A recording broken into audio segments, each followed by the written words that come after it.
نبی پاک کی نعت پڑھی، حضرت پاک پڑھے اللہم صلی علی سیدنا محمد وعلی آل سیدنا و نبینا و مولانا محمد وبارک وسلم وصلی علیہ۔ بسم اللہ الرحمن الرحیم۔ قال اللہ تبارک و تعالی فی القرآن المجید والفرقان الحمید فاستبقوا الخیرات صدق اللہ مولانا العظیم۔ حضرات محترم، میں نے آپ کی خدمت میں تقریباً 3-4 درس سے مسلسل حضرت امیر المؤمنین سیدنا ابو بکر صدیق رضی اللہ تعالیٰ عنہ کے مناقب اور فضائل احادیث کی روشنی میں جاری تھے، اور اس پر میں نے آپ کی خدمت میں عرض کیا تھا کہ 40 احادیث جو خود سرکار نے ان کے فضائل میں بیان فرمائی ہیں، ان میں سے تقریباً 14 حدیثیں میں نے آپ کی خدمت میں پیش کی ہیں۔ آج میں نے آپ کے لیے صرف 3 احادیث کا انتخاب کیا ہے، لیکن آپ ان کو سنیں گے تو آپ کا ایمان تازہ ہو جائے گا۔ وہ بظاہر تو وہ احادیث حضرت سیدنا ابو بکر صدیق کے فضائل اور مناقب کے اندر ہیں، لیکن ان احادیث میں امت کے لیے کیا سبق ہے، اگر ہم اس کو سمجھ جائیں گے تو ہمیں دین کی سمجھ آ جائے گی۔ میرے سامنے حدیث پاک ہے، حدیث نمبر 15، 14 میں اس سے پہلے بیان کر چکا ہوں۔ یہ مسلم شریف کی حدیث ہے، کتاب فضائل صحابہ کے اندر ہے، اور مسلم شریف میں اس حدیث کا نمبر ہے 6060 نمبر حدیث ہے، اور اس کے راوی ہیں حضرت سیدنا ابو ہریرہ رضی اللہ تعالیٰ عنہ۔ وعن ابی ہریرہ رضی اللہ تعالیٰ عنہ قال، حضرت سیدنا ابو ہریرہ رضی اللہ تعالیٰ عنہ بیان کرتے ہیں کہ قال رسول اللہ صلی اللہ تعالیٰ علیہ وآلہ وسلم، کہ ایک دن صحابہ اکرام کی مجلس لگی تھی، بہت سارے صحابہ اکرام ہدایت کے ستارے نبی پاک کی بارگاہ میں باادب بیٹھے تھے، تو نبی علیہ السلام ان صحابہ اکرام کو اپنے سامنے دیکھا، اور ان میں حضرت ابوبکر صدیق بھی موجود تھے، حضرت فاروق اعظم بھی موجود تھے، حضرت عثمان غنی بھی تھے، حضرت مولا کائنات بھی تھے، اور دیگر بہت سارے صحابہ اس مجلس کے اندر موجود تھے۔ تو سرکار دو عالم صلی اللہ تعالیٰ علیہ وسلم نے صحابہ اکرام کو مخاطب کر کے ارشاد فرمایا، کہتے ہیں قال رسول اللہ صلی اللہ تعالیٰ علیہ وسلم، حضور علیہ السلام نے صحابہ کو مخاطب کر کے فرمایا، من اصبح منکم اليوم صائما، اے میری ہدایت کے ستاروں، آج میں نے یہ دسو کہ تھوڑے وچ روزہ دار کیڑا ہے؟ کیا فرمایا کہ تم میں سے روزہ دار، یا آپ نے یہ حدیث کئی دفعہ سنی ہوگی، لیکن اس حدیث کا جو میں نتیجہ پیش کروں گا تو آپ کا ایمان تازہ ہو جائے گا، کہ حضور نے فرمایا کہ صحابہ کو مخاطب کر کے، تمام صحابہ کو جو وہاں موجود تھے، کہ من اصبح منکم اليوم صائما، تم میں سے کون ہے جس نے آج روزہ رکھا ہوا ہے؟ تو قال ابو بکر انا، حضرت سیدنا ابو بکر صدیق رضی اللہ تعالیٰ عنہ نبی پاک کی بارگاہ میں انہوں نے عرض کیا، یا رسول اللہ میں نے روزہ رکھا ہوا۔ اس حدیث سے جہاں پر اور سبق ملا، ایک سبق یہ بھی ملا کہ صرف رمضان کے روزے ہم پر تو فرض ہیں ہی ہیں، لیکن صرف رمضان کے علاوہ بھی اہل ایمان کو روزے رکھنے چاہیے۔ اس سے تقوی میں اضافہ ہوتا ہے، خوف خدا پیدا ہوتا ہے، خشیت الہی پیدا ہوتی ہے، انسان کا باطن پاک ہوتا ہے۔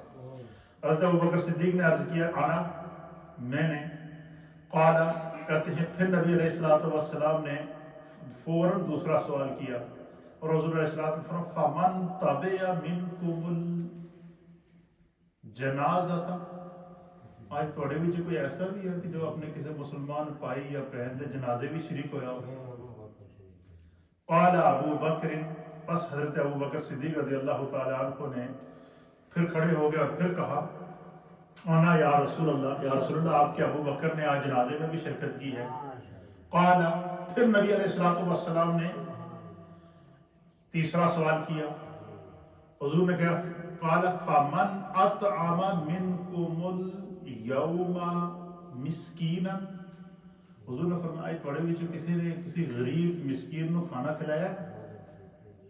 قال ابو بکر، پھر حضرت ابو بکر صدیق نے عرض کیا، انا یا رسول اللہ آپ کے ابو بکر نے آج غربا کو، مساکین کو کھانا بھی کھلایا۔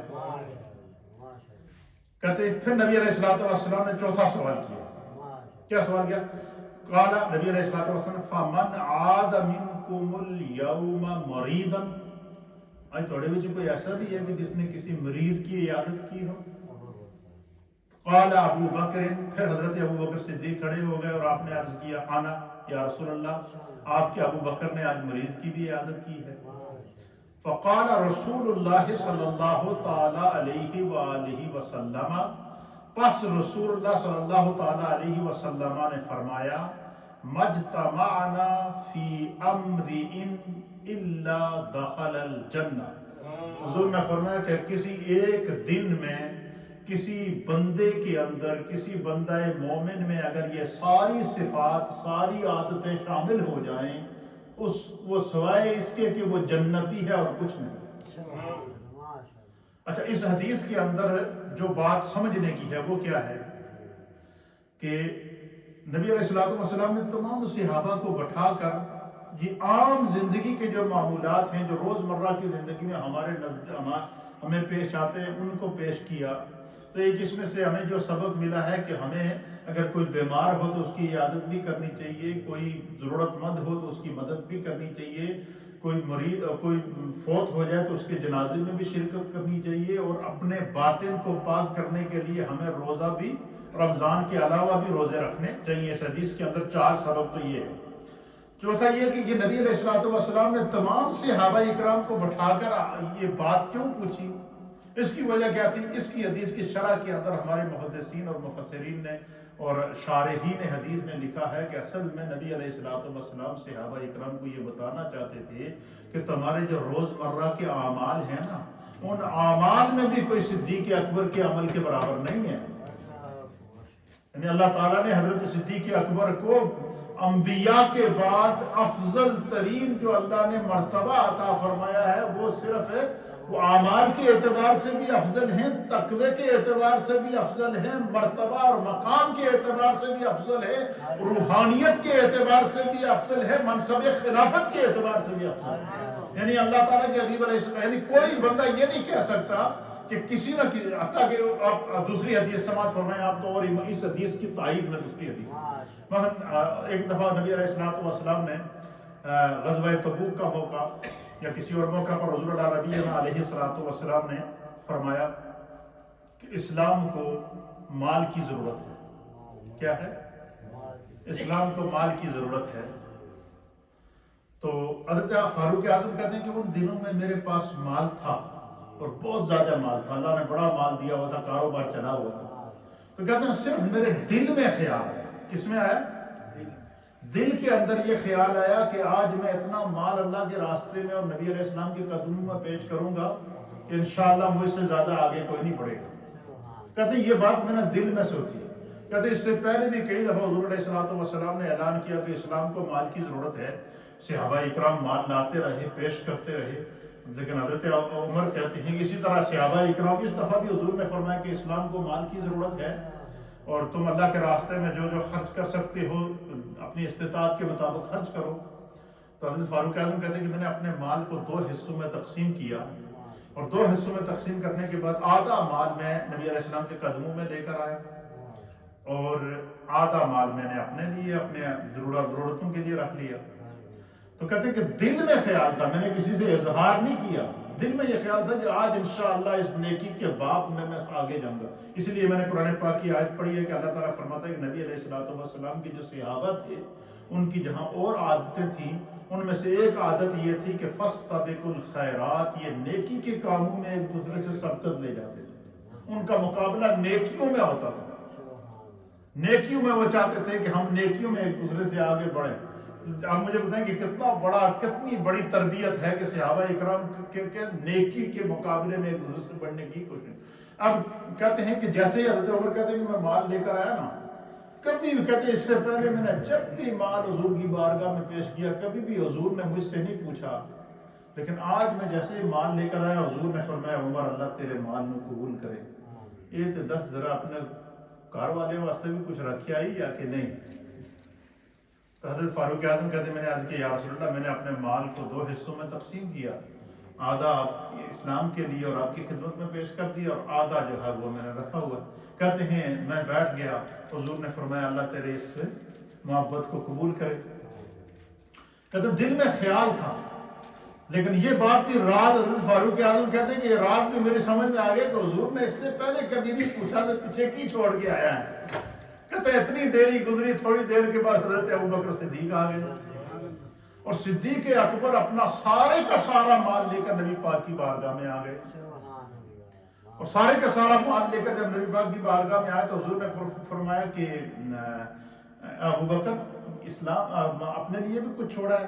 تو آپ نے عرض کیا یا رسول اللہ، اللہ اور اس کے رسول کو چھوڑ آیا ہوں، باقی تن کے اوپر ستر ڈھانپنے کے لیے ایک چادر تھی، اس کے علاوہ سب کچھ آپ کے قدموں پر قربان ہے۔ اچھا یہ حدیث آپ نے کئی دفعہ سنی ہوگی۔ اچھا نبی علیہ الصلوۃ والسلام مفسرین نے اور محدثین اور شارحین حدیث نے اس حدیث کی شرح کے اندر جو لطیف نکتہ لکھا ہے وہ کیا ہے کہ حضور علیہ الصلوۃ والسلام نے کیوں حضرت عمر سے پوچھا کہ گھر والوں کے لیے کیا چھوڑایا ہے، اور کیوں حضرت ابوبکر صدیق سے پوچھا؟ اس لیے کہ صرف حضرت عمر کہتے ہیں کہ میں نے دل میں سوچا تھا کہ آج نیکی کے باب میں ابوبکر سے بڑھ جاؤں گا۔ نبی علیہ الصلوۃ والسلام دل کے راز کو سمجھ گئے، اور حضور علیہ الصلوۃ والسلام نے اس کی وضاحت طلب کر کے کہہ دیا ابوبکر عمر اپنے گھر والوں کے لیے کیا چھوڑا؟ تو ہم نے کہا میں آدھا مال چھوڑ آیا ہوں۔ تو حضرت ابوبکر نے عرض کیا کہ میں نے سارے کا سارا مال چھوڑایا ہوں۔ گویا کہ نبی علیہ الصلوۃ والسلام کی اس وضاحت کے بعد حضور نے یہ اشارہ دے دیا کہ کوئی دل میں بھی اگر سوچے گا کہ میں نیکی میں ابوبکر سے بڑھ جاؤں گا، ابوبکر سے کوئی نہیں پڑھ سکتا، اس لیے کہ ابوبکر اللہ اور اس کے رسول کا انتخاب ہے۔ یہ نکتہ ہے اس کے اندر۔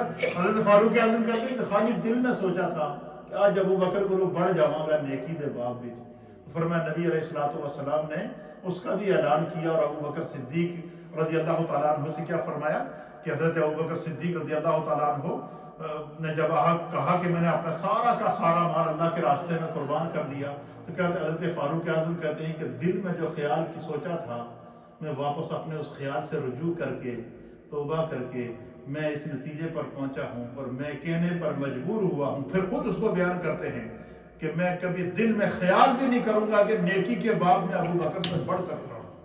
یہ دوسری حدیث ہے حضرت ابوبکر صدیق کی نیکی کی عظمت کے۔ تیسری حدیث سماعت فرمائیں۔ اور یہ اس طرح 14 پہلے 15 16 17ویں حدیث۔ 17ویں حدیث یہ ہے کہ ام المؤمنین سیدہ عائشہ صدیقہ رضی اللہ تعالی عنہا، یعنی مقام ابوبکر صدیق، حضرت ابوبکر صدیق کے جو نیک اعمال تھے اللہ اور اس کے رسول کے نزدیک ان کا مقام اور مرتبہ کیا تھا، صرف یہ بات آپ کو سمجھانا چاہتا ہوں۔ چوتھی حدیث ہے، تیسری حدیث ہے، کتنی تیسری ہوئی؟ تیسری حدیث ہے، اور اس طریقے سے 15ویں حدیث یہ ہو گئی، 17ویں حدیث ہو گئی۔ تو ام المؤمنین سیدہ عائشہ کہتے ہیں کہ ایک رات آسمان صاف تھا اور ستاروں سے بھرا ہوا تھا، کیا تھا؟ اور سرکار دو عالم صلی اللہ علیہ وسلم اپنے گھر سے باہر صحن کے اندر تشریف فرما تھے، تو ام المؤمنین کہتی ہیں کہ حضور علیہ الصلوۃ والسلام میری گود میں اپنا سر رکھے ہوئے تھے۔ کہتی ہیں کہ آسمان صاف اور چاروں طرف جدھر نظر پڑتا ستارے ہی ستارے نظر آئے۔ ام المؤمنین سیدہ عائشہ صدیقہ کہتی ہے کہ مجھے خیال آیا، تو میں نے نبی صلی اللہ علیہ وسلم کی بارگاہ میں عرض کیا یا رسول اللہ، یا حبیب اللہ، اے اللہ کے حبیب، کیا یہ جو آسمان ستاروں سے بھرا ہوا اس وقت ہمارے سامنے ہے، کیا آپ کے صحابہ میں سے کوئی ایسا بھی ہے کہ جس کی نیکیاں آسمان کے ستاروں سے بھی زیادہ ہوں گی؟ تو ام المؤمنین کہتی ہے کہ میرے دل میں یہ خیال تھا کہ یقیناً حضور نبینا علیہ الصلوۃ والسلام حضرت ابوبکر صدیق کا نام لیں گے، لیکن کہتے ہیں کہ نہیں، وہ ایسا نہیں ہوا۔ تو میں نے عرض کیا یا رسول اللہ کی جو آسمان چاروں طرف ہر طرف جدھر نظر دوڑائیں ستارے ستارے نظر آ رہے ہیں، تو کیا آسمان کے ان ستاروں کے برابر بھی آپ کے صحابہ میں سے کسی کی نیکیاں ہیں؟ حضور نے فرمایا ہاں، وہ عمر ہے۔ کیا ہے؟ وہ عمر کی نیکیاں آسمان کے ستاروں سے بھی زائد ہیں یا برابر ہیں، علی حاضر کیا۔ تو آپ فرماتی ہیں کہ میں نے عرض کیا یا رسول اللہ تو میرے والد ابو بکر، تو حضور علیہ آپ فرماتی ہیں کہ نبی علیہ السلام نے فرمایا کہ عائشہ عمر کی ساری نیکیاں ایک طرف اور ابو بکر کی غار والی ایک نیکی ان سب نیکیوں سے باری ہے. یعنی یہ مقام سیدنا ابو بکر صدیق رضی اللہ تعالیٰ عنہ. اور آپ کا مرتبہ سنیے کہ نیکی کے بعد کے اندر بھی نبی علیہ السلام وضاحت کر کے بتا رہے ہیں کہ تقوی کا عالم ہو تو اللہ فرماتا ہے کہ وَسَيُجَنَّبُهَا الْأَتْقَى، کہ جہنم کی آگ سے دور رکھا جائے گا وہ شخص جو سب سے زیادہ متقی ہے. تو سب سے تقوی کے اعتبار سے بھی سب سے زیادہ متقی کون ہے؟ حضرت ابو بکر صدیق صحابہ اکرام میں. نیکی کے باب میں بھی سب سے آگے کون ہے؟ حضرت ابو بکر صدیق ہیں. روز مرہ کے اعمال کے باب میں بھی حضرت ابو بکر صدیق کا کوئی برابر نہیں ہے. صحابہ میں اس میں بھی آپ پہلے نمبر پر ہیں. پھر اسی طریقے سے نیکیوں کے اوزان، نیکیوں کے وزن کے حوالے سے بھی نبی علیہ السلام نے بیان کر دیا کہ عمر کی ساری زندگی کی نیکیاں ایک طرف ہیں، ابو بکر کی ایک نیکی اس سے بڑی زیادہ بھاری ہے. یہ حضرت سیدنا ابو بکر صدیق رضی اللہ تعالیٰ عنہ کا مرتبہ ہے، آپ کا مقام ہے اور آپ کی عظمت ہے.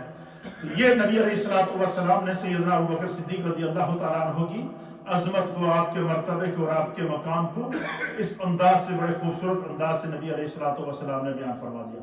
پھر اسی طریقے سے اللہ کے پیارے حبیب لبیب نبی رحمت صلی اللہ تعالیٰ علیہ وآلہ وسلم نے سیدنا ابو بکر صدیق رضی اللہ تعالیٰ عنہ کی عظمت کو اور آپ کے مقام کو مزید بیان کرتے ہوئے فرماتے ہیں کہ حضرت ابو ہریرہ کہتی ہیں، اور یہ حدیث ہے بخاری شریف کے اندر بھی یہ حدیث موجود ہے، ترمذی شریف کے اندر بھی ہے، سنن نسائی کے اندر حدیث نمبر 18.